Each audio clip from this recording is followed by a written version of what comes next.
coming out your mouth. Basically, everything you're saying is gold to us. Right on. Nice. Hey, in the future, if you ever need any voiceover work or anything like that, if you could like maybe keep us in mind, that'd be fantastic. Yeah, let us know. 100%. All right, great. I love it. I've always wanted to be like a voiceover actor for like animation, and I love doing silly voices, and you know, I just get into it, you know. So, did you just do that voice? yes, I did. Yes, I did. He does. Was that you? Voices. Wow, that was crazy. I did not see that coming at all. Yeah, he does that a lot. My I do a lot goodness, of voices. I could do them. I do different ones, different accents sometimes as well. You know, like hello, hello, hello, hello, governor. Some tea and crumpets. You know, I could, you know, so yeah. We try. We try. So if you ever need something, say, hey, let me see if this guy could do it. You know, I'll do it for free. Just put my name in the credits. Hell yeah. Hold on. I'm still trying to load everything. When you check out the Good Act. It looks like our guys are back. Here, Kenny. Wait a minute. You're saying we're back on? We are back on, yes. Let everybody know to, let Bathsheba know and, anybody. Hey guys, in the chat, could you please share this chat with the other chat? Let them know, please, that we are back. I am so sorry about that, you guys. I don't know what the heck happened. Now we have to rename this stream. The second one, the same name, but just put a B. Just put a B. I know, but I hate it so much. Or take two. I just like it. I just like it in one stream, not two. But whatever. I know, but hey, you know it is what it is. We had to reload, and that's from time to time. But hey, everybody, we have Josh Stifter, animator director. He's here with us tonight. So let me see. Tell me, who are some of your like inspirations as far as your animation style? Or do you borrow or do you have many inspirations? Yeah, for animation, mine's Todd McFarlane. I just have to say I like Todd McFarlane. Like, I definitely was inspired by The Simpsons, Ren and Stimpy, stuff like that. The kind of cartoons I grew up watching, those were the big inspiration that got me going. There's an animator named Joe. There's an animator named Joe Cartoon that did these goofy internet videos back in the day, back in like the early 2000s, late 90s. It's like Frog in a Blender and weird stuff like that. And those I would sit around and watch on the early days of the internet. Right. And it really inspired me. It's the kind of stuff that you watched and you just like, it was punk rock animation. Oh, I love those you know, Beavis and Butthead, the early Mike Judge cartoons. That stuff really made me want to make cartoons. I love King of the Hill. Yeah. Oh, King of the Hill. Yes, 100%. Peggy. Bobby, that boy ain't right. Whoa. But yeah, I love those shows, man. Those are all good ones. You know, I like the Todd McFarlane. Is that his name? Yeah, Todd McFarlane. He drew the Spider-Man. He did Spawn. He drew Spawn. He's good. He's a comic book artist. Let me see. Yeah, dude, Spawn is one of my jams. I love Todd McFarlane, and his toys were amazing too. The Todd McFarlane toys that they put out back in the day were like the first models that I had that I would draw. Nice. Oh man, he's epic. Cool. He's epic. I love I had I have bought a few of his comics from the Spider-Man. When he was drawing Spider-Man, he used to like hide little spiders on the covers, like little spiders of Spider-Man. Yes. And you would have to like look for them, like Where's Waldo? I used to love that. Yes, totally. But as far I mean, shit, Where's Waldo was huge for me too. Honestly, I have two kids now, and I realized how much stuff like Where's Waldo, I would sit and just draw those same type of books over and over again. So there's a lot of different inspirations for animation. I think I kind of just gravitated towards whatever I thought was cool. I would just kind of build off of that. So here's what I'm working with. I went to you see, I grew up in Harlem. And you know, my brother, he'd like doodle, and I was always loving the cartoons, and I started drawing, and then I got into graffiti, and then I went to the school called the High School of Art and Design in Manhattan, in Midtown Manhattan, and then I was doing hitting the subways up with pieces, graffiti pieces, and hitting up the sanitation trucks, going all city, trying to go all city. That's all city. Yeah. All cities when everybody knows your name in all the boroughs. So you got the Brooklyn, Bronx, Staten Island, Queens. So if everybody knows who the hell you are because you're all city, then that's a big deal. That's a big deal, But as far as Thank you, Bansheeba. Bansheeba's been donating like a mad woman. Thank you so much. She is amazing. Thank you so much, sweetheart. You look sexy in red. Oh, You're yeah, a sexy redheaded mama, I tell you what. But so anyway, so I have the Clip Studio, right? The Clip Studio is an animation. Yeah, that's what you do. Yeah, that's what I use. Nice, and I have a Huion tablet, right? It's like a 12-inch or 11-inch with the screen and everything like that. It has a 1080, 1028, something res. I don't know. It's the specs, all right? These are specs, but I haven't gotten around to doing any damn animation because I'm so busy doing other things and I hate myself for it. Just thought I'd let you know that. But can you tell us who are some of your favorite directors as far as, directors go? Yeah, man, I'm like a big fan of the sort of auteur directors of the 90s, the guys like Tim Burton and Kevin Smith, Robert Rodriguez. Sam Raimi was a huge inspiration. You guys are talking about Evil Dead, and Evil Dead 2 is kind of my go-to reference for movies are awesome. I wanted to make those are great movies, man. Oh God, you got so Kenny. Evil Dead 2 was really I'm fanboying. I love those movies. Totally. Sam Raimi has a way of just making movies that are fun to watch, especially their Evil Dead movies.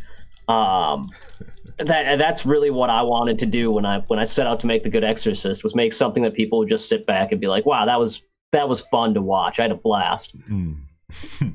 Oh, I love comedy and horror when you mix it together. To me, it's like peanut butter and jelly. It's amazing. And for example, there was a movie. It was like Eight-Legged Freaks. I don't know if you've seen that one, but it has some comedy. Oh yeah. I just watched Eight-Legged Freaks maybe 6 months ago. Oh really? Nice. I've seen it before, but I've seen it before, but I put it on again because I was in the mood for something ridiculous. So that movie is ridiculous, but it's so fun. Over the top, like Piranha. No, not Piranha. What's it? The Double D, Piranha Double D. What was it? That movie? It was like that. Yeah, Piranha Double D. No, there's the two Piranha movies. Yeah. Piranha. I think the first one was just called, maybe Piranha 3D was the first one, and then Piranha Double D. Something like Both that. of them ridiculous, absolutely stupid, but they were fun. I had fun watching them. I saw the second one in the theater even, I think. Oh, cool. Nice. How about movies like Sharknado? I mean, wow, right? Am I right? Come on. The over-the-top sci-fi, the asylum movies. For a while, my dream was to get a job working for Asylum. I just wanted to be able to tell people I worked on Sharknado 6, but life went a different direction, and I never was able to get a job working on Sharknado 6. But maybe someday I'll work on a Lavalantula or some shit like that. Nice. That'd be great. I love those. Do you visit cons? Any cons? Comic cons? Any sort of cons? I do. I love going to conventions. In fact, the last year I spent. I didn't own the rights to The Good Exorcist for a couple of years, so I spent a couple of years going to comic conventions and selling bootlegs of my own damn movie. So there's people out there who have DVDs and Blu-rays of a bootleg that I made myself of my own movie. Wow. But I love the convention circuit. I think it's super fun, and I love. What's that? It's a hustle, yeah, it's baby. a hustle. You gotta hustle. You have to. Oh my God, yes. It is never easy, especially when you're making very, very independent stuff, low budget stuff. You've got to be selling it out of the back of your car still. And I mean, you know, putting it on Amazon and going on radio shows and podcasts and anywhere you can to try to get a couple eyes on it, because that's the only way you'll find a fan base and you'll find people who dig the movie. I mean, you're going to find people who don't, but you're going to find those people who do, you know, listen to this show, for instance, and a couple people will go watch it tonight, and hopefully a couple of you like it. Oh, we hope so. We hope so. You know, I know we'll like it, because trust me, you know, if we like Velocipaptor, we're probably going to really love this one, because it looks like it's higher quality. Sorry, I didn't mean to diss somebody. It's the truth. No, it takes itself, The Good Exorcist takes itself slightly more seriously. There definitely is more of a story there. Hilarious. And it's less ridiculous, but I think the fun is kind of comparable. I think there's something, you know, in Velocipastor that you can see how much fun they were having, and they were just going for it. We kind of did the same thing, but, you know, took the characters a little bit more seriously. And hopefully people dig it and want more, because I'm working on comics right now for The Good Exorcist, and I'm working on I'm writing a sequel right now called Father Gill and the Daughters of Lilith, that, you know, God willing and the creek don't rise, someday we'll see the light of day. Awesome. So let me ask you this, my friend. Are you into, so we know you're into cons, and of course you love all things awesome. So then you must love like gaming, bro. Come on. I do like gaming, but I am filmmaking has taken over my life in such a huge way. Plus I have two kids. I have two boys. So my actual amount of time to game has gone way down in the past, you know, couple of years. Right. But I'm a big fan of it. And in fact, so much so that I'm like, I wanted to find a way to be able to play video games again. So I bought my kids a Switch and got myself a little Zelda action, and I've been playing the shit out of some Zelda when I have a free moment. Yo, we got Zelda. Zelda is awesome. Zelda, his own. Anyway. That's an epic game. It's historical. Yeah. It's one of the best games of all time, and it's still playable But this today. is what I want to know. Before you had children, before you had kids, okay? Before you had kids, what was the last game that you were able to play? Yeah. That you remember playing like overnight or like for a few hours, like you just went crazy, just like a beast. Like, so, yeah, well, the last game that I like completely binged through was, I mean, I still play games like whenever I get a chance. I played Apex Legends kind of religiously for a little while before bed. I'd do like an hour and a half of Apex at, you know, in my room when my wife was like, would you just turn off the fucking video games and go to bed? Yeah. But the one that I played, and I am hard pressed not to call it my favorite game of all time, is when my oldest son was born. I was on paternity leave, so I had like 2 weeks off. And babies don't do anything. They don't do jack. They just lay there. They're boring as hell. Hell yeah. So I had this boring ass baby that I was just holding, sitting there. So I'm like, well, I'm going to play a video game. So I got The Last of Us. Wait a minute, everybody, give me a hashtag boring babies. Babies. Yeah, boring babies. Hashtag yeah, if you're interested, they mess everything up. There's an animation on my YouTube based on my parenting ability called 10 Things You Learn in the First Year of Being a Dad. That's all about how terrible children are and how much they're just like essentially suicidal blobs of pointlessness for the first year. Oh, but so I got Last of Us, and I played Last of Us while I held my blob of a child, and it seriously broke me. That game broke me. I loved it so much, and that was the last one that I played like a religiously, or I played it like hardcore. I did play Far Cry 5, and I really dug that. And then I also played through about half of Red Dead Redemption 2, and I keep meaning to go back and finish it, but I haven't played Red Dead. I haven't beat it yet. I haven't even finished Red Dead 1. I haven't even finished that one. I'm serious, like it frustrates me. And when I get frustrated, I'm like, Hulk smash. Yeah,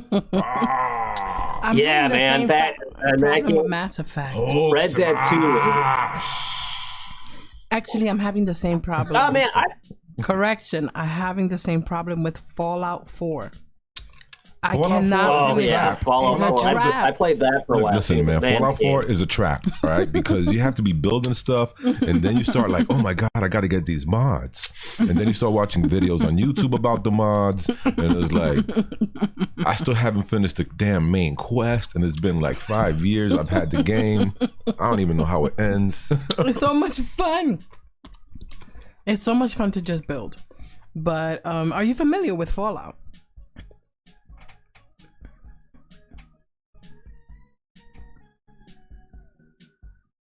Did we lose him?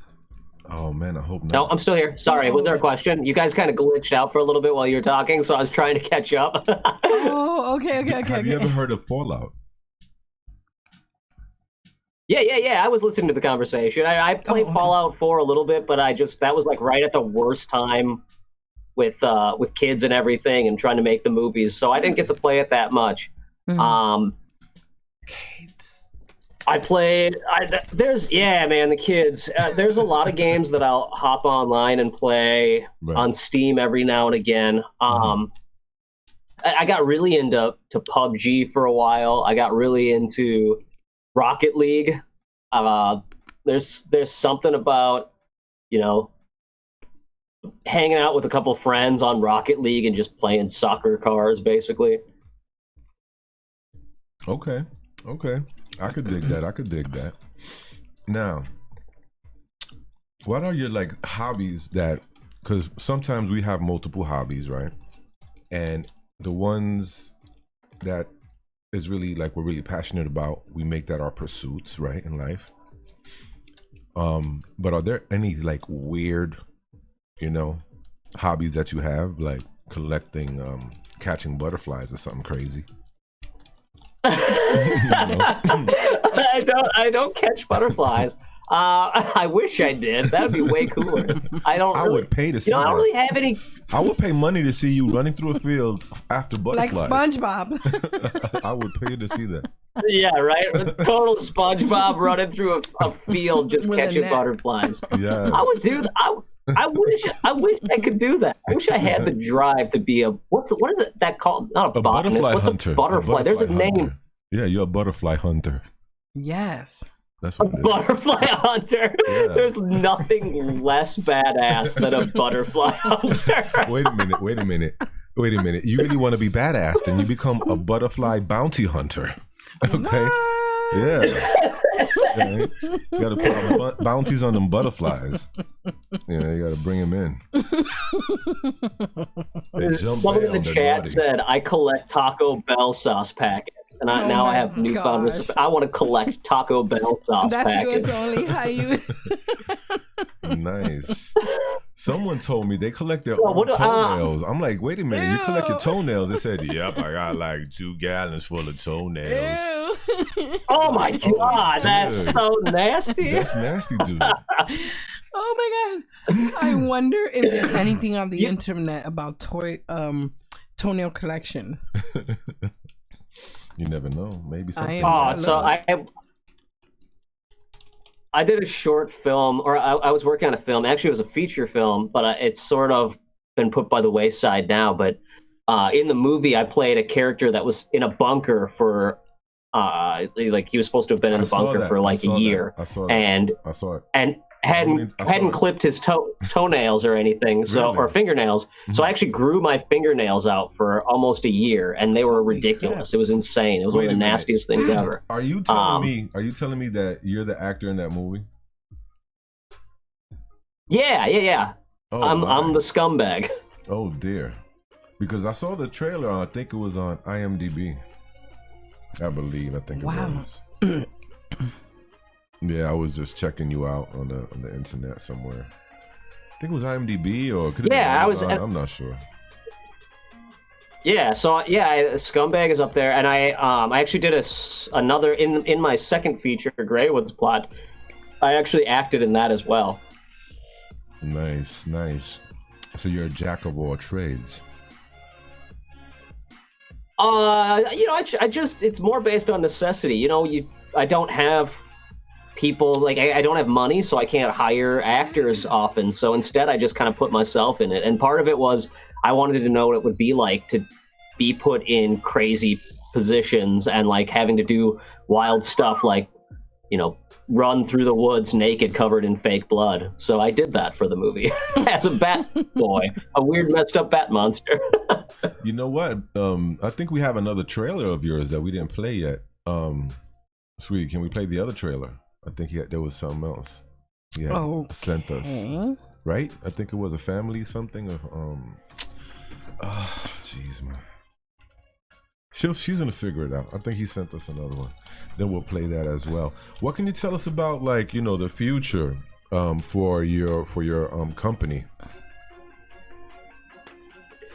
Yeah, so I'm right now in the process of getting Greywood's Plot out to festivals and trying to get eyes on the Good Exorcist, and then I'm just working on new animations, new comics, and I just keep trying to make stuff, like tell my stories and hopefully find an audience for my goofy shit. Jeez, it just got hot in here. I'm sorry, I was just reading some of the chat. All right, well, anyways,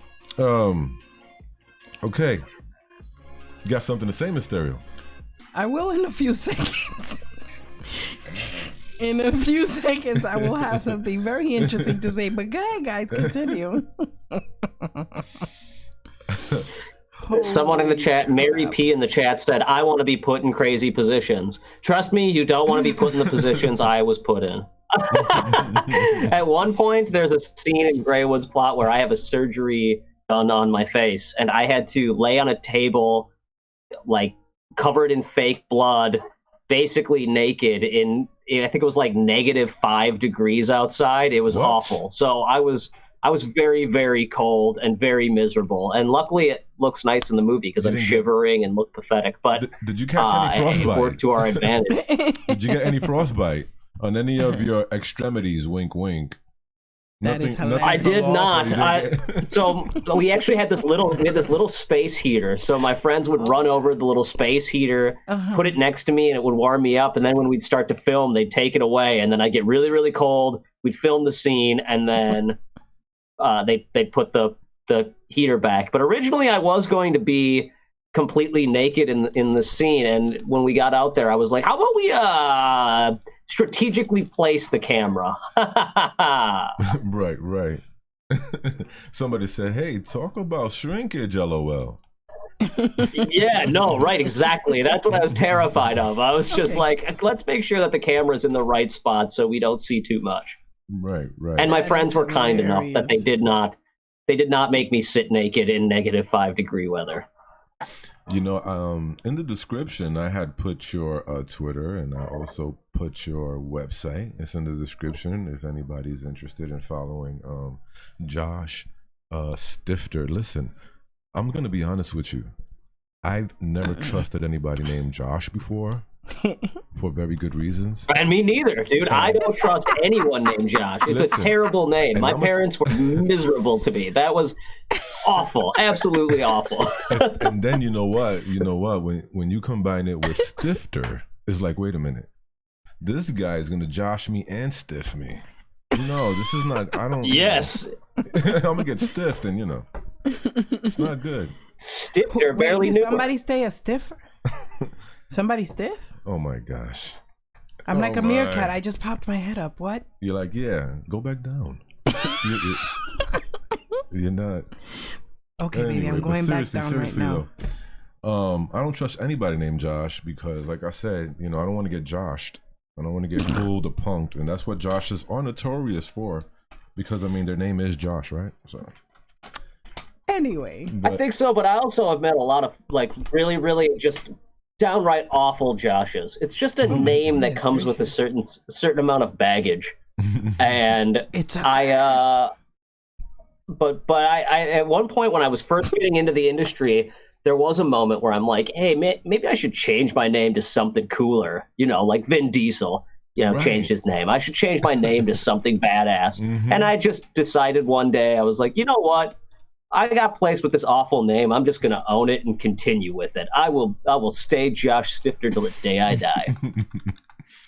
Oh, gosh. So that's hilarious. I was just joshing you, Josh. Get it? Joshing you, Josh.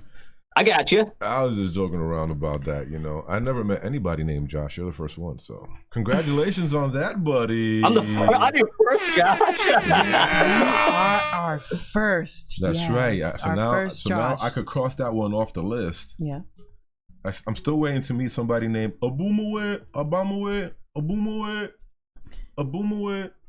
Okay, so anyway, that's I'm ready to play his trailer right now. Yes, let's do it. Let's play Josh's trailer real quick. Mute the mics, baby.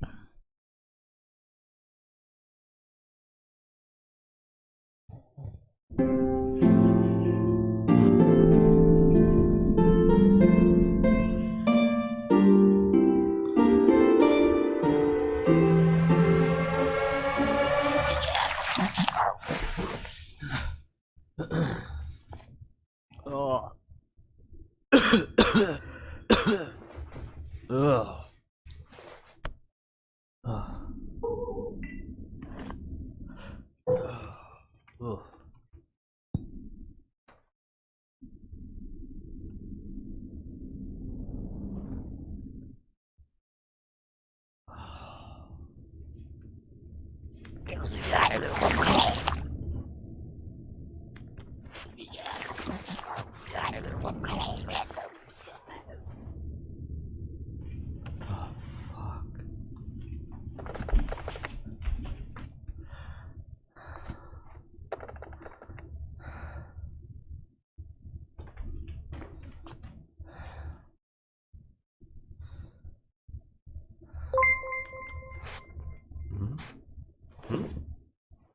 The fuck?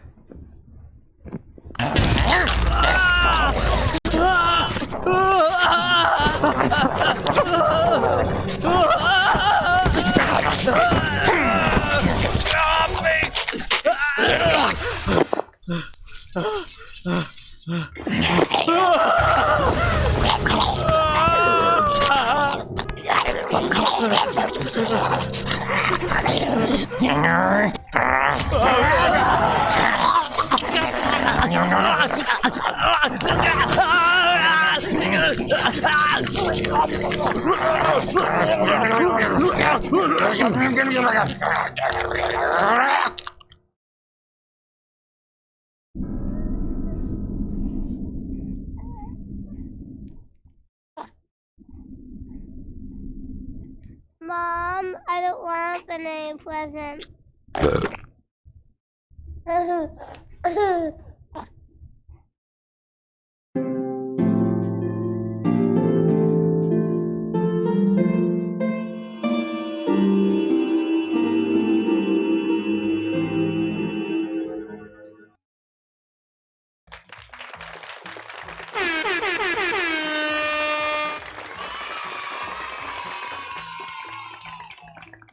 Well, so that was Stalking, a short film by Josh Stifter. Yeah. Hey, let me ask you a question. Are those actors in the movie, or is that your family? That is just me and my family. Oh, we did that. My family had gone to my wife's mom's house, my mother-in-law's house for the day. So I decided to try out my new camera. So I just started filming that, and they got home and helped me at the end with that final shot. But I filmed that whole movie literally by myself. That's hilarious, first of all. Second of all, you're a G. That's Let dope. me tell you something. That was very, you know, when you brought your family in it, I knew I knew that was your family, because I mean, come on, you're not gonna spend money to hire these actors, right? But you could just get some family. And I was like, that's endearing, because, you know, to have your children and your wife in it, it's like gonna be around for like ever, you know, on the internet, floating around, and it's beautiful. It's beautiful. Yeah, and it's something that my kids. Yeah, it's ironically beautiful. A stupid little short about, that's like the kind of thing I do at Christmas every year. When like the kids are opening up their Christmas stocking and looking at their presents, I pretend like mine is eating me. So I was like, you know what? Let's just for fun make that into a little short film, and we can send it out to our family and stuff like that. So we did. We just made it, and my family helped out at the end. And at one point, at the part where the stocking jumps at me, I had to have my wife and son help with that. They actually like pulled the string to make it jump across the room and smacked me right in the face the first time. But most of it, and like the camera moves I did with a tripod with wheels, and then I used fishing line to make the camera move towards me, and I just tried out a bunch of different things to see how I could make a movie 100% by myself. Nice. And it was a lot of fun. I'm really happy with the way it turned out, and it's what helped get me on the Robert Rodriguez reality show. How did you come up with the glove? Sorry. The freaking stocking with the teeth. Like, so who made that? I did. I just made it out of that was my Christmas stocking that I've had for years, and then I made the teeth out of clay. I just made some clay fangs, kind of glued them together, and actually the stocking is still it's sitting right on my shelf right now. Nice. Wow. And I just kind of like put it together with some clay and some paint, and then I used some slime, and to get it to like open and close, I used fishing line, and I taped it to the floor so that it wouldn't like jump up. But then I did some digital stuff in post-production too to give it a little extra bounce, but most of it I just did practically on a Sunday afternoon. How long did it take you to get this movie done, The Good Exorcist? How long did it take to get it finished? Yes, that's right, from pre to post. Everything from pre-production to post. Let's see, we spent about, so when we started writing it for the show, because Daniel and I, the dude who plays Father Gil, we didn't have a script that we thought we could make for $7,000, even though we lied and said we did. That's the trick, everyone, just lie. But when they called me and they said, hey man, do you want to come on the show? Do you have a script? I was like, yeah, but it's the first, I only have one. Whoa, what happened? I think we lost him again. Hey, Josh, I think am I back? Yes, you are. Yeah, yes. I am? Okay, cool. Yeah, sorry, I accidentally smacked when I talk, I flail my arms a lot, and I smacked my keyboard. I move around a lot. So we just decided, Daniel and I decided we were going to write this script about a priest because we had his wedding tux or his wedding suit. So we were like, well, it kind of looks like a priest's outfit. We'll just have to get a collar for it. So we wrote the whole thing based on the fact that we had a costume, basically. But we wrote the script in 2 weeks. Then we went on the show, filmed it. That was 14 days, but it was actually like 3 weeks. And then I had a couple of months to edit the movie, and do visual effects and everything. And I did most of that myself. So it was like 4 months, something like that, 3.5, 4 months from beginning to end. Wow. We got a funny comment in the chat. Evil Outcast said, nobody uses fishing line anymore. It's always this CGI these young whippersnappers use nowadays. Oh my God, I go through so much fishing line, it's ridiculous. That's like the running joke of The Good Exorcist was that I never wasn't walking around with duct tape and fishing line. Always. Everything was duct tape and fishing line.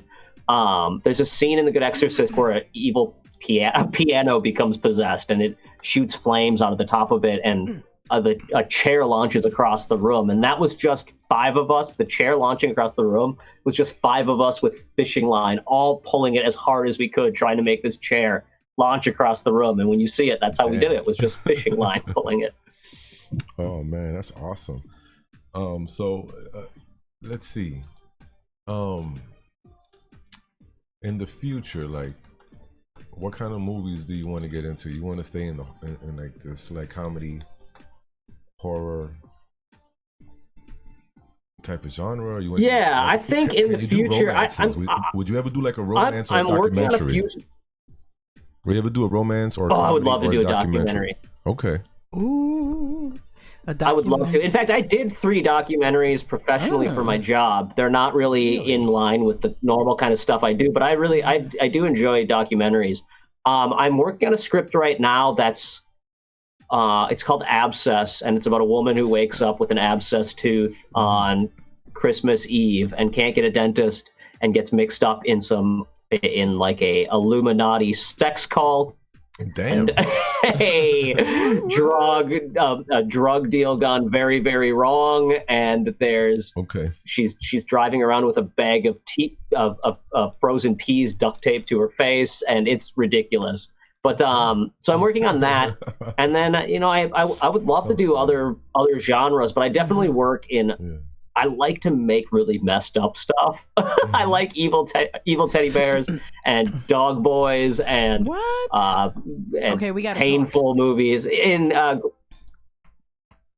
Greywood's Plot, my second movie has a dog boy in it. You can see I actually just posted a picture of some storyboards on my Twitter because I don't want to spoil exactly what it looks like, but you can see the dog boy on my Instagram and on my Twitter and stuff like that. We learned how to do prosthetics, like actual makeup prosthetics. So we did this cowl of this dog boy mask that I wear in the movie at one point. Wow, that is so cool. And you said you love evil teddy bears. Yeah, in the Good Exorcist, you'll see that I took my wife's teddy bear, and when I was writing the script, I wrote specifically for things that I knew that I'd be able to bring with me. I knew I'd be able to bring a couple suitcases with, so I just wrote for things I could fit onto the plane. And instead of bringing clothes, I brought props. And awesome. One of the props I brought was this teddy bear. That was my wife's teddy bear that she got when she was 1 year old. And I made it evil and awful, and it vomits in the priest's face and runs around. And that was a lot of fun, but I got to murder my wife's teddy bear on reality TV. That is awesome. That's the first thing. But the second thing is, before I go to the second thing. I have a good question, Joe. Can I ask my question? Go ahead. All right, so how would you rate these? So you got the evil teddy bears. Okay, possessed dolls, or like possessed ventriloquism dummies. How would you rank those? I think dolls, dummies, and then the teddy bears, but I don't know. The teddy bear is cute. Like the teddy bear is kind of like a nice way of being evil. Evil dolls are miserable. Like there's nothing worse than an evil doll. Someone just asked on the chat, what does a teddy bear vomit? These are the important questions. And the teddy bear vomited a mix of chunky soup, and we mixed in starch to give it like a thickness, and then I have this stuff called methyl cellulose. It's the same stuff they use to make the slime from Alien and Aliens. Nice. That's sort of like, nasty slime. And there's a mixture of all that stuff. And when we did it, we actually did it with we had a tube that we filled it with. And we went out in the backyard of the ranch that we filmed it and tested it out. And the first time we blew the tube with the fake vomit in it, it launched, I swear to God, 60 yards. The pressure in the tube was so strong, I would have shot my friend's face off if I hadn't tested it. So luckily we tested it, we figured out a way to do it, and then we did it. We filmed the first time, and I launched the puke into his face, and I actually wasn't recording, and he had to do it again. Oh, damn. So luckily the second one, the second puke looked better, so it worked out. But it was he took it like a champ and let me launch soup in his face. Nice. That's awesome. That is awesome. Well, the first thing I have to say is we have our own evil teddy here. It's Mary P. She's an evil teddy for, we all scream with the Horror Honeyz. The lovely Horror Honeyz. Well, that's the first thing. Mm-hmm. What was the second thing? Oh, okay. The second thing, Mary P wants to know, how can she get into one of your movies? Just follow my Twitter and be in the right location when I'm filming. A lot of times I just call on people to, if they want to be a part of stuff, I'm down.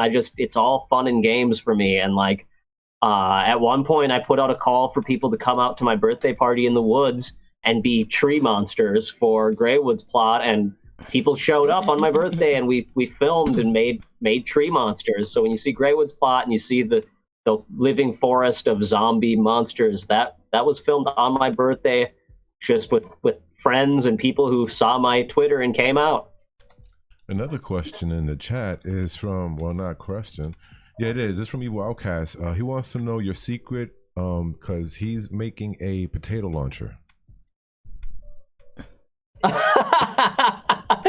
I honestly have no idea how this vomit launching tube was so powerful, but it really, like, if there was something in the way that the tube bent and the pressure would build up when we blow on it, that all of a sudden it was just like, it just launched, and we'd have to specifically try to keep it not too full so that it wouldn't build up that pressure. And by the way, also Bathsheba says she wants to be a monster. And just so that you understand, Josh, we have a lot of talent in the Sea Horde. You know, we're small but mighty. You may want to check out the Horror Honeyz this Saturday, just so you can get a little bit familiar with these ladies, because there's That's a right. lot And of make talent sure you watch in with here. your kids and your wife, because the Horror Honeyz are awesome. Well, not the kids. We're not for kids, but you and the wife could check it out. Put the kids to take a nap. Nice. That's on Saturdays? Yes. You may want to watch it, because these girls, I'm telling you, they're talented. They all have different talents. Hell yeah. Yes, Bathsheba's TikTok is on fire. Mary P is hilariously funny, beautiful, and, you know, charming. You're really gonna, and she does her own makeup too, which is really cool. So you may want to check that out. But awesome. yeah, in a little while, sometimes we do like to ask our guests if it's possible that we may have somebody from the audience join in, but not yet. Later on, would you be okay with that? Yeah, that's fine. Okay, pretty cool. You hear me? Yeah, that's totally cool. Okay, awesome. So I think you're gonna be happy though, because this person, it's gonna be fun. Sweet.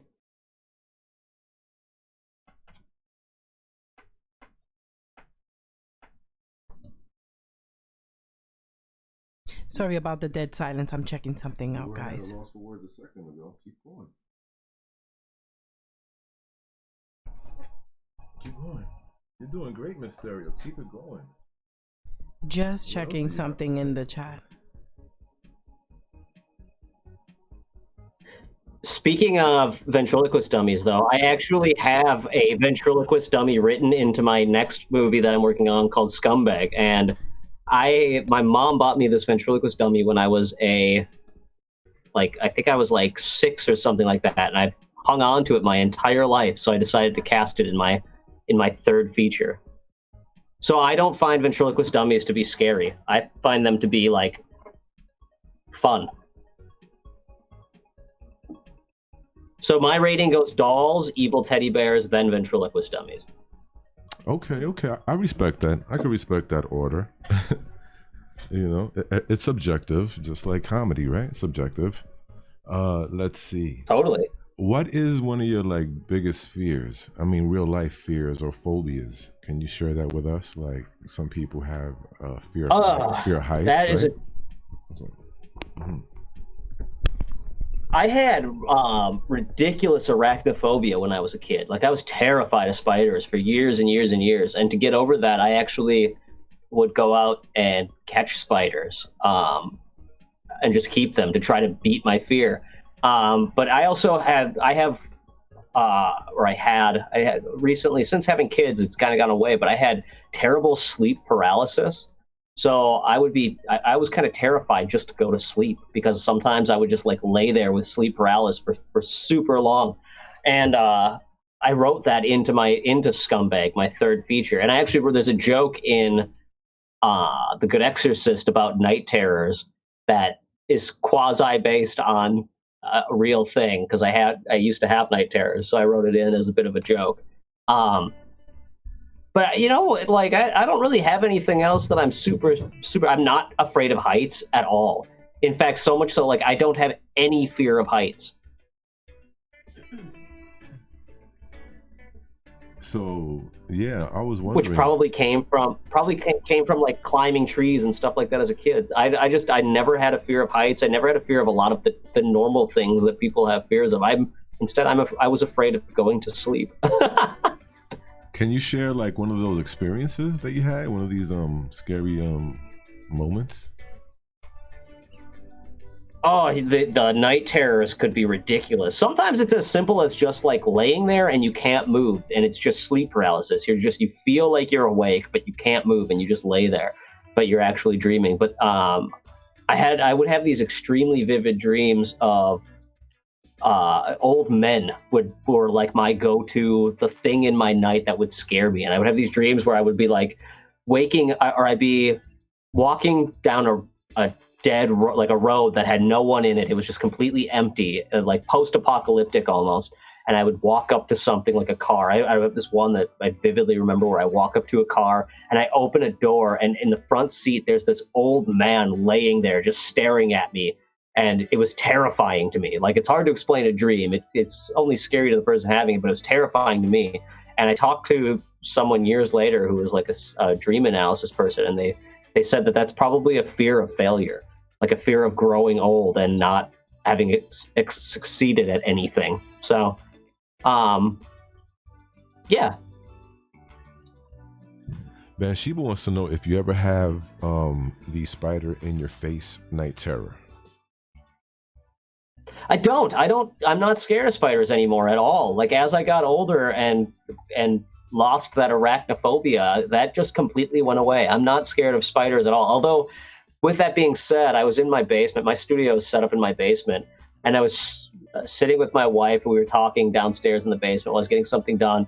And all of a sudden, my 7-year-old let out this like blood-curdling scream, and he's like, "There's a spider!" And my initial reaction was like, "Don't be such a wuss. There's whatever. There's a spider. There's probably a small spider." And I look, and there's this massive spider, huge spider. And I probably let out the exact same scream. Like, my gut reaction was still like, "Ah!" And so deep down, there's probably still some little bit of fear there. Mm-hmm. But I don't have the night terrors about spiders. It's always old men for some weird reason. Hey, Sonny, you want a candy? Yeah, exactly. I used to be petrified of spiders when I was a young boy. I gotta say hello to the Dark Somnium. Thank you for dropping by. It's good to have you. I see you. He's in his house. Thank you. With us is animator, director, and also actor Josh Stifter. That's funny, because I am an actor, but I would never consider myself an actor. It was just based on necessity of not having anyone else around who could be in my movies consistently, or would be willing to run or freeze naked on the table with a surgery being done on your face. So that, I guess I am an actor, but I never think about it that way. Even when I see myself in Greywood's plot, I don't see myself. It's like I completely disconnect from me as that person. Right. Oh, that's someone asked why the movie is called The Good Exorcist. I thought it was a funny name. My buddy Daniel and I were sitting around trying to come up with names for this movie, and we were debating calling it. The character's name is Father Gill, and we were thinking about calling it something, Father Gill versus the Ranch, or Father Gill versus Abaddon, or something like that.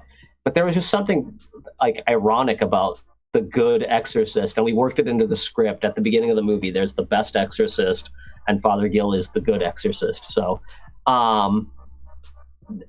but it is also one of the biggest regrets I have with the movie is naming it The Good Exorcist, because people expect it to be a horror, because they just hear exorcist and they think this is going to be a scary, scary movie, and it's not. It's a comedy more than a horror.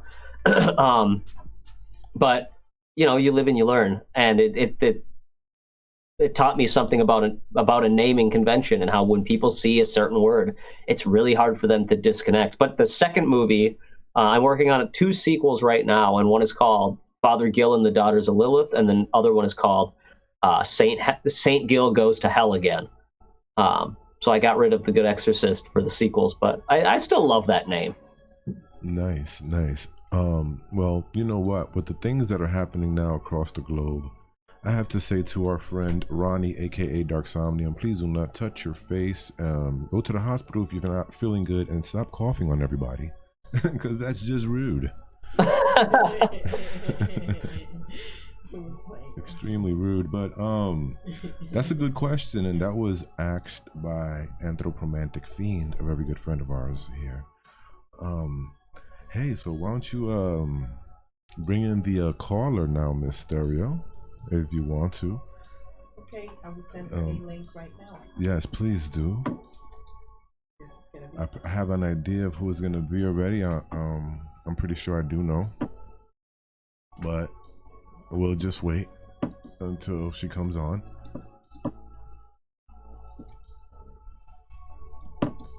So how was your Christmas, buddy? Did you have a good Christmas? Me? Yes. You know, I did have I've had a good year so far, sans, you know, the issues with viruses and South by Southwest being canceled and whatever else, but it's been an interesting first couple months to the year. You know, the issues with viruses. We're getting the audio loop there. Yeah, I heard that. but yeah, you can continue. Okay, so no, I've had yeah, it's been a good year so far. You know what? Would you mind if we played that Garfield trailer one more time? Go for it. Because there was some latecomers, and I don't think they got to see it. They got to see it. That was amazing. So I'm just gonna let Mysterio bring that up, and then we're gonna bring in the caller. All right. Yeah. So yeah, Mysterio's gonna get that up for you right quick. I see Flush Studios. Welcome, Flush Studios. It's good to see you. Yeah, nice. You're in his house. That is me. That is I. Hey, check this out. You know something? I gotta say thank you to our friend Kenny from Channel of the Living Dead, because he recommended you to us. So, Kenny from Channel of the Living Dead, if you're out there listening, buddy, thank you so much. Yeah, man. Yeah, I really appreciate Kenny's that. Great. I had an awesome conversation with him as well. Yeah, man, he's a sweet dude. So, do you collect anything at all? Like Funkos? Some people into Funkos. Some people collect, you know, cards and stuff. Like, do you collect anything? You know, I did. I collected Simpsons stuff for a long time, and I have a huge collection of it. But as I started to shift my studio around, that kind of got put by the wayside, and I put all of that stuff up in my attic. I'm sort of in this place right now where I'm really trying to consolidate. Oops, shit! I hit my mic. I'm really trying to oh God, everything is falling apart suddenly. It's okay. It happens. I'm trying to consolidate my life a little bit and simplify things.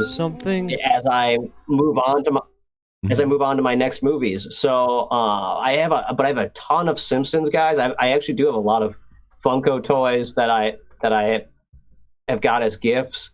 And some that I've even bought, but I'm a big fan of. I also collect records. I'm a big fan of vinyl. Nice. So I have a lot of, or a nice small collection of vinyls that there's nothing better to me than getting a beer or a glass of wine, or just, you know, getting under some substances and hanging out and listening to music, listening to a record. That's sort of my Zen place. It's awesome. I love. It's nothing like listening to some music on some vinyl. You know, it's like a different feel. I don't know. There's something about the tradition of, or the way you have to, you have to flip over a vinyl or take out a new one. You get like 3 songs that you listen to, and then you have to flip it. There's something about that actual act of music being something that involves you doing something that I really love. Like that really pulls me into the music and makes it like a fun little tradition. Yeah, it's a ritual. It's kind of like a ritual, and it's interactive, and the resonance that you get from and then you could feel like the crackling sometimes, I don't know, it's just something. It's ethereal. It's kind of ethereal feeling. But real quick, somebody else loves The Simpsons. Here's Ronnie, the Dark Somnium. He says his favorites are seasons 3 through 15 of The Simpsons. Yeah, I'm a huge fan of season 6. 6 and 7 are like my 2 favorites. Nice. As I've gotten older, I've become, and as I animate more, I've really started to love those first 2 seasons. And I know it kills people when I say that because they aren't as funny and they are nasty to look at. But I like the human nastiness in seasons 1 and 2. But I'm a 6, 7, and 8 fan, big time. Nice. Those are very good ones too. And I literally watch The Simpsons every night. Like some people read a book before bed. Some people, watch a new show or something like that before bed. I watch The Simpsons every single night. It puts me to sleep in a good way. Like it's just comforting. I hope everybody's ready because guess what, Josh? She has your Garfield quickie locked and loaded and ready to go. So what do you say we play it? Hell yeah. Fantastic. All right, Miss Stereo, take it away. Something about today just doesn't feel right. But I just can't tell what it is. Wait. What day is it today? Monday. I fucking hate Mondays! Garfield, what are you doing? Garfield!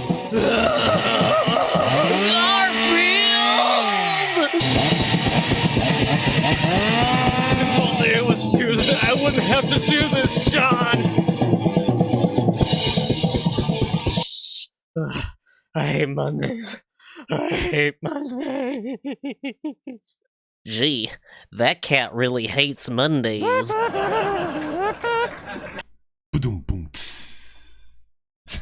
Hey everybody, give it up. That was awesome. Just love that. I love me some funny animation. You ever seen this animation? It's like of these 2 Australian dudes. I forgot the name of it's on YouTube. And I think they're like addicts and stuff like that. And they live on the street or something. It's crazy. Oh my god, I gotta remember the name of that show. It's an awesome, funny cartoon. It's hilarious. It'll come to me. It doesn't ring a bell. Well, you know what? I think we have our caller on the line, maybe, perhaps. I've been waiting quietly. Ladies and gentlemen, ghouls and gals, please say hello to our very own Evil Teddy. Look, you gotta speak into this thing. You gotta speak into the microphone. That's how it works.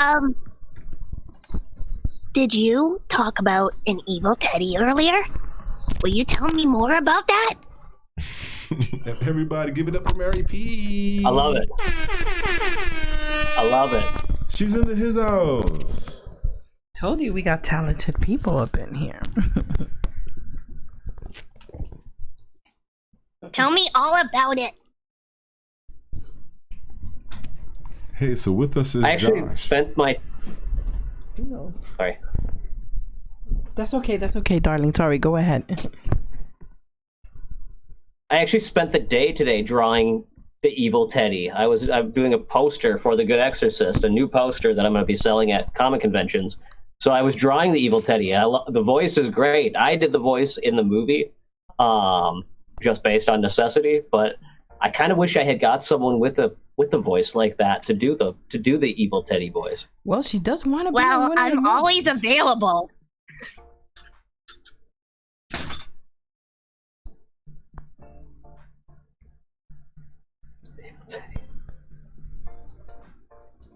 Uh-oh. I think something just happened. I think something happened. I think we lost our guest. Oh no. No, he's there because I see him. No, I'm still here. Oh, I'm still okay, here. There you go. So Mary P said she's always available. Nice. Oh, hell yeah. Right on. Fantastic. Making all sorts of contacts tonight. Yes, this is what I love about the community. Everybody has so much talent here. Everybody's so, thoughtful and kind and helpful. So everybody's just helping people, helping each other, and it's great. Awesome. Yeah, and I don't really have we don't know what I look like yet. So if you ever feel like using your evil teddy drawing for that would be fantastic. I would like to have a look. Yes. Yeah, when you check out the Good Exorcist, you'll see Pinky. My wife called the teddy bear Pinky, and I still have Pinky's head downstairs in my office. This evil teddy bear head.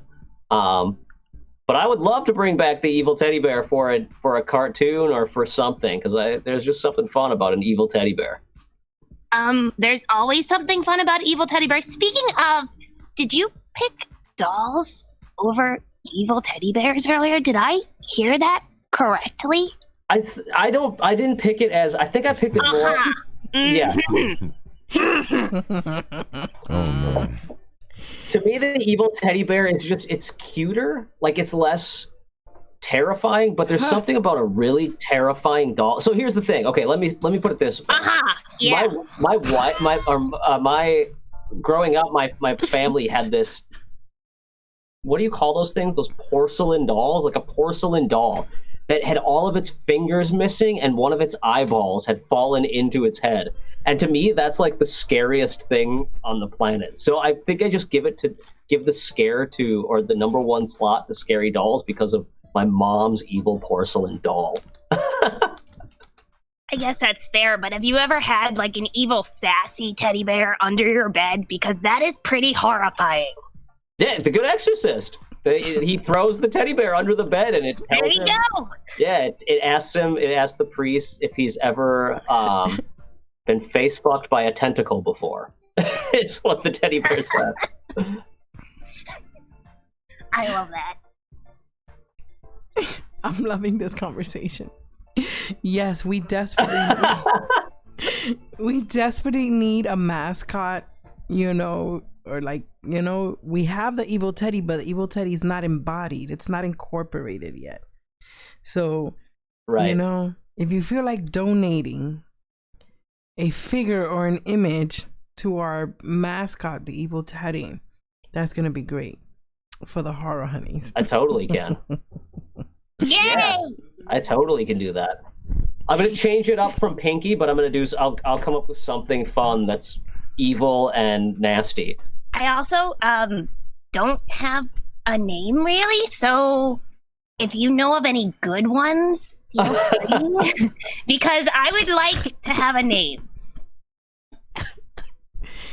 So yeah, it's a dream. We need a name in our body for our Horror Honeyz mascot, the evil teddy. Totally. No pressure or anything. It's just we're relying on you now.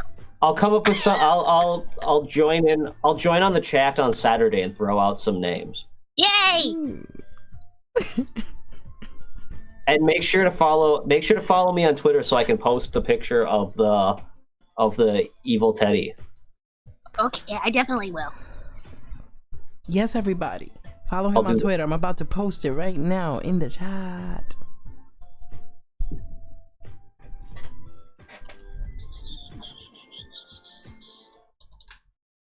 Oh my God, that was a funny ass conversation. Please, you guys, keep going. Converse. I don't have to talk about it. I mean, I really only deal with I don't deal with people a lot, being an evil teddy and all. It's really difficult. Well, how do you feel about tea parties?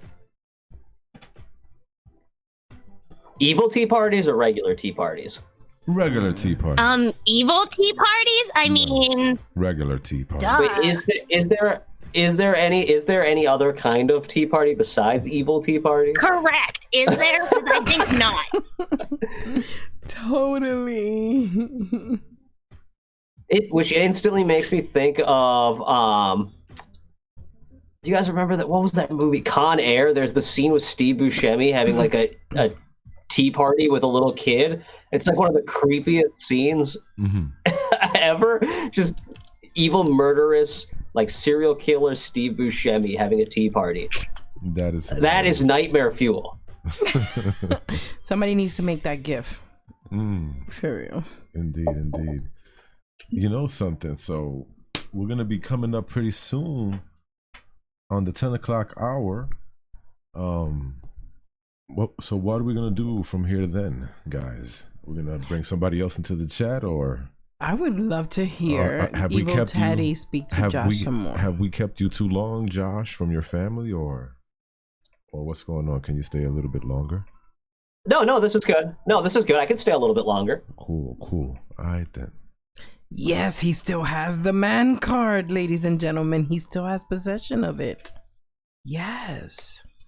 Oh, I mean, I can hear my kids kind of stomping around upstairs right now, getting ready for bed. But this is what I do for a living. So my family has been really great about, allowing me to do radio shows and podcasts and whatever, awesome. and try to get the word out about the movie. And at the end of the day, they really want people to see it too. So that's the big thing. It's fun because my family actually digs the movie. They really do enjoy it, and I even I let my 7-year-old watch The Good Exorcist. I don't know if that's a good thing, but they really want people to see it, and they want to see more of it. Sequels and stuff as well. So no, they've been really great about I know you're joking about having the man card, but it's more of a like. Yeah, I'm just joshing. My family's very, very supportive. Yeah, just joshing me. But my family's been super, super supportive, and it's meant the world. And it's the only reason I've been able to do these features. That's really awesome, though. All joking aside, that is like freaking amazing. It really is. Yeah. I have a lot of friends who don't have that kind of support and haven't been able to make, or a lot of filmmakers that I know who don't have that kind of support, and it's a struggle for them to balance family, and it's a struggle for me to balance family and the filmmaking, but my family's been so damn supportive that it's made it much easier. So much so that my wife gave me her childhood teddy bear and let me make it vomit in our friend's face, and then I got to murder it on reality TV. That is true love. Well, and the worst part is we didn't know the story. Like, my wife, it was just her teddy bear. She didn't really know that the whole background of her mother had given her this teddy bear because she always had wanted a pink teddy bear and never had one as a kid. So she bought her daughter a pink teddy bear, and then I murdered it. Uh-oh. Oh, no. Hopefully you're not going to murder any more teddy bears, though. I would hope. I'd like to keep my head attached to my body, please. I think... See, I have to, though, now, because now I've got... You need to do a voice for the sequel, so I have to have a series of killer teddy bears that I murder. Yeah, but I want to be, like, top killer teddy bear. The leader? The leader of them all. Just kind of, like, picture camera swing to side, just kind of giving it the evil look. Yep. I'm gonna kill them all. Totally. You've got a great voice for it. I could definitely see this evil teddy bear being a thing. Oh, I'm excited. When Father Gil has to take on more evil teddy bears. Next up, when Father Gil needs to meet evil teddy bear, who doesn't have a name yet. We'll come up with a name. We'll figure it out. My wife's teddy was named Pinky, which I didn't know at the time, so we never called it that or never referred to it as Pinky. But that was apparently the name that they gave it when she was a baby. But we just call it Teddy now. He's just the family evil teddy bear. Some people have. Everybody needs one. You gotta tell them they all need an evil teddy bear. You guys hear that? My kids, whenever they have friends over, they always want to bring their friends downstairs into my studio to show them like all of my monsters and my evil stockings and dog boy masks. And I have a killer Bible. When you see The Good Exorcist, you'll see that there's like a killer Bible in the movie. I still have that. It sits on my shelf. I totally want one. I kind of do too now. I need to see it. Yeah, so the evil Bible, it's the Bible that I got for confirmation or whatever when I was in Bible study classes as a kid. It's that Bible, but then I went and I found a little black book at like a dollar store, and I tried to recreate that. So instead of saying Holy Bible, I think it says holy shit on it now. Oh my gosh. And it has an upside down. That is fantastic. And actually the evil Bible was essentially the same idea as stalking. We used clay for the teeth, and I just recreated that same concept but in the feature film. So I had Daniel take the Bible and actually roll around with it and fight it and toss it around the same way that I kind of tossed around the stalking and got attacked by it in stalking. It was just kind of recreating that short film in the end of the feature film.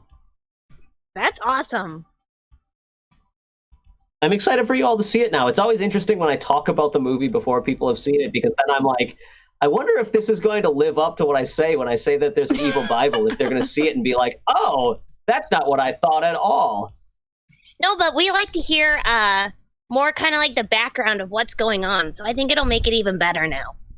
I think so too, and I think there's something about the movie because it is a low budget movie, and it's very DIY. Like a lot of it was, we didn't have money to go buy intestines for when the teddy bear gets shot, so I made intestines out of bread dough. Teddy gets shot too? What have you guys done to teddy bears? Just wait till you see this teddy bear. Oh, no. It's very fun. Or like we didn't have what's another one of the little monsters in the movie? There's a whole bunch of them.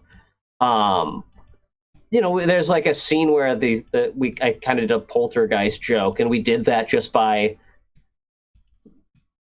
camera tricks, like fun camera techniques. And so we tried to do a lot of very, very simple stuff to make this movie enjoyable to watch from beginning. There's an evil telephone that was a telephone that I just had, and I wanted to have the priest have a conversation with the devil. So I just had one of those old red, not rotary, but like the button phones that you would see at like a hospital. So I just ended up making my friend roll around with the telephone for a while. Seems like there's a lot of rolling around with inanimate objects. There is. The movie is a lot of rolling around with random objects that I just call evil. They're not so much evil as much as Daniel rolled around with them. I would like to roll around with a lot of inanimate objects. Maybe it'll be the weird positions that I'll be in. Yeah. If you ever want to do that, just make sure to watch my social media. When I'm making another movie, there's a chance that I'll need someone to roll around with inanimate objects. Oh, I am going to volunteer right here, right now. Amazing. All the inanimate objects. Oh my goodness, I just been sitting back enjoying this because this is way too hilarious. I love it. Oh goodness gracious. Let's see here now. Oh yes, we're about 15 minutes away. Any last words? Any of you two, please take turns and tell us what is up, and anything you would like to say that we haven't asked already that you would like people to know. Go check out, if you want to see the behind the scenes and the making of this movie, go check out Rebel Without a Crew, the series. I think you can get it on iTunes or Google Play. You could see my process that went into making The Good Exorcist. And then you could check out The Good Exorcist right now on Troma Now and Amazon Prime. And don't be afraid to ask me questions. I made this movie because I wanted to bring back that DIY independence that I used to see in low budget horror movies when I was a kid. Stuff like Basket Case and Evil Dead and the movies that I grew up, even stuff that was a little bit higher budget, but like Critters, where you could just tell that they're having a blast making these little monsters come to life.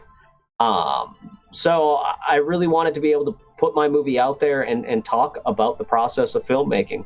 So if you watch the movie and you're interested, feel free to ask me questions on social media, or I do a podcast called the Flush Studios Podcast where I answer questions, I talk about filmmaking, and I talk to independent filmmakers as well. So feel free to ask me questions on there. Ooh, I can't wait to see that. And be careful what you ask for. I'll ask lots of questions. I love it. There's no such thing as too many questions for me. I'm a huge fan of talking about the process. You say that now. That's just like, it'll be the middle of the night and I'm getting messages and I'm like, please, God. Be like, tell me all the things about this right now. Mary, no more. No more. Come on. I can't answer any more questions. No, that won't happen. I love it. I love answering questions. And I can't wait to draw an evil teddy bear for you. Oh, thank you. I'm excited to see it. Thank you so much, Josh, for entertaining me tonight. So this is the real Mary voice now? This is the real Mary voice, yes. Part of me kind of hoped that was just your real voice. Like, that is just all the time. That's a great voice, though. That's a really great, like, cartoony, comical 90s cartoon voice. You know where it came from? Have you ever played the game Danganronpa by any chance? No. Have you heard of it? There's this bear on it. There's this evil teddy bear, but I didn't like the American version of the voice, the Japanese game. So I made my own voice for it, and that's how that came into play. Oh, you know what? I have seen this before, but the bear's name is Monokuma. Okay. I've definitely seen this image of this bear before, but there's something about I'm going a different. I'm already picturing what your evil teddy bear looks like. I'm excited. I'm with Josh. I was hoping that's the real voice too. I be working in animation. I do meet a lot of people with really, really interesting voices, and it's always fascinating, hearing them talk and hearing their audio reel. People will send in their audio reel and I hear their voice, and then I see them and hear their real voice, and I'm always just like, "What? How? Where did that voice come from? Wow, that's crazy!" And it still surprises me. I've been doing this for 15 years almost, and it still surprises me when someone has like a really, really good voice.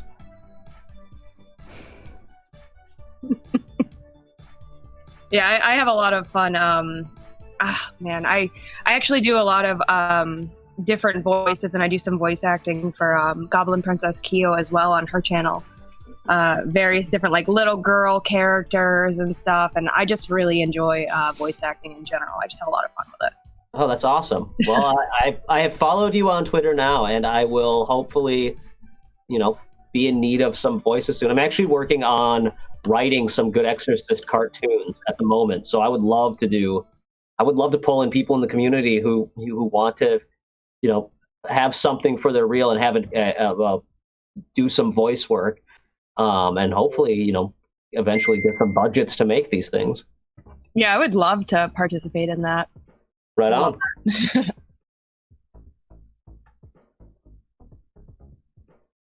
And that's all I have. I kind of promoted my stuff, and I'm out of things to say.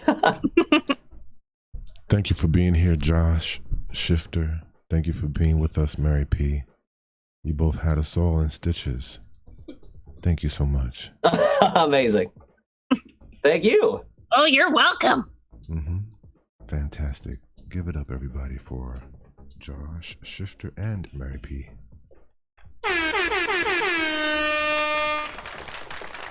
Don't forget to check them out.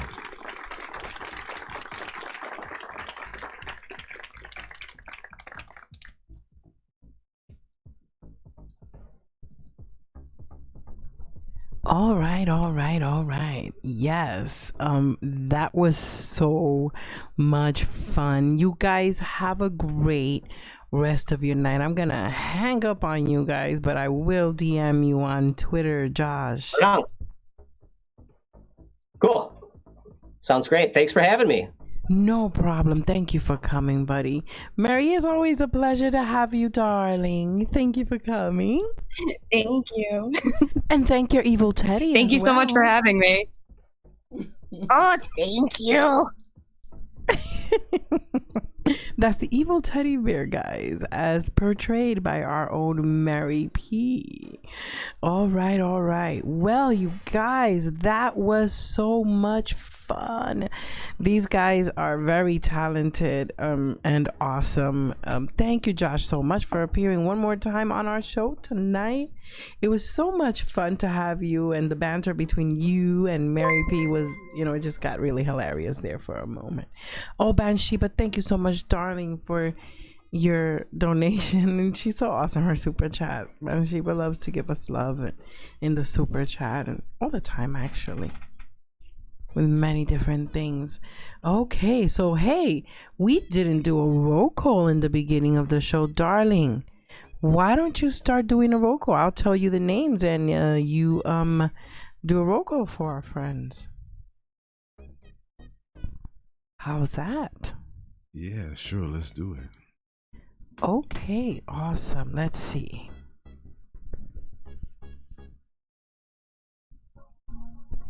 All right, so we have here, I'm starting backwards. Okay, we have Lightworker here. Welcome, Lightworker.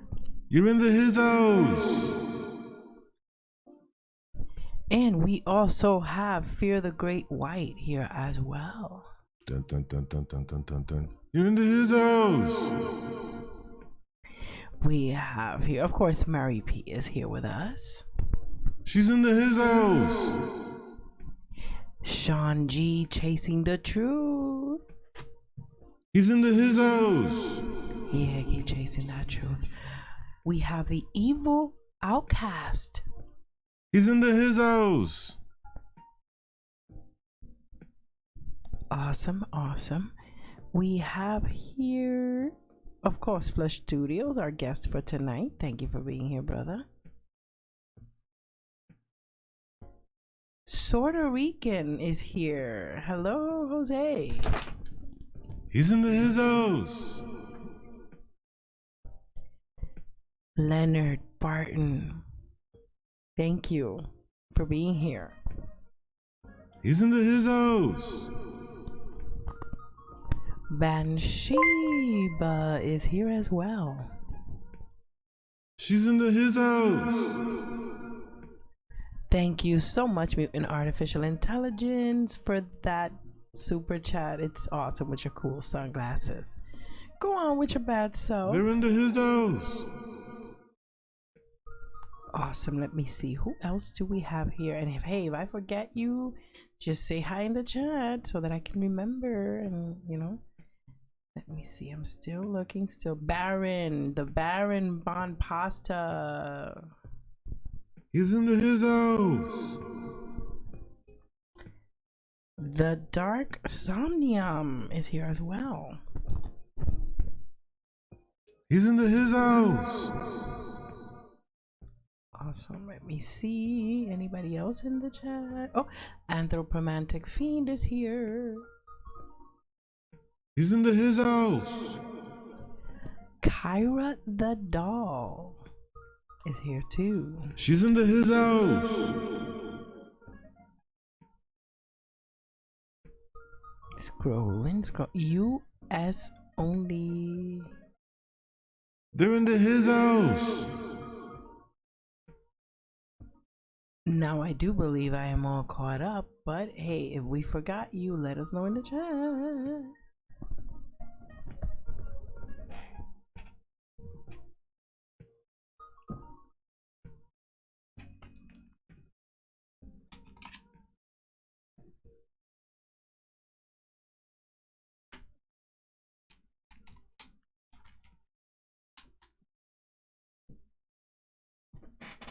Buenas noches.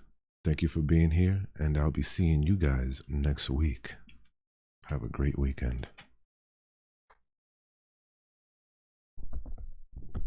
Awesome. Well, guys, have a great night, Dezomba friends. Thank you for all the newcomers. Thank you for everybody who came here tonight.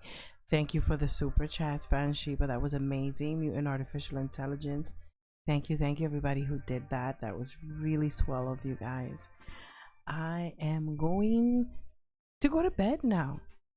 So remember, you guys, follow us on all of our social medias. There's some right there in the chat. And of course, if you go to our website, dezombified.com, there are more links for you to catch on to.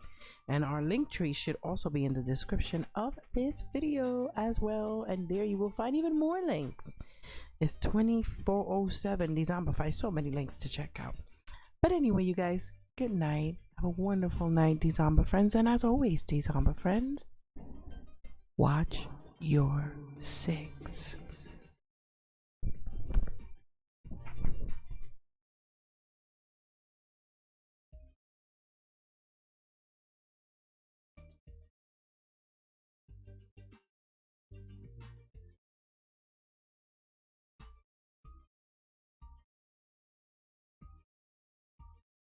Ah,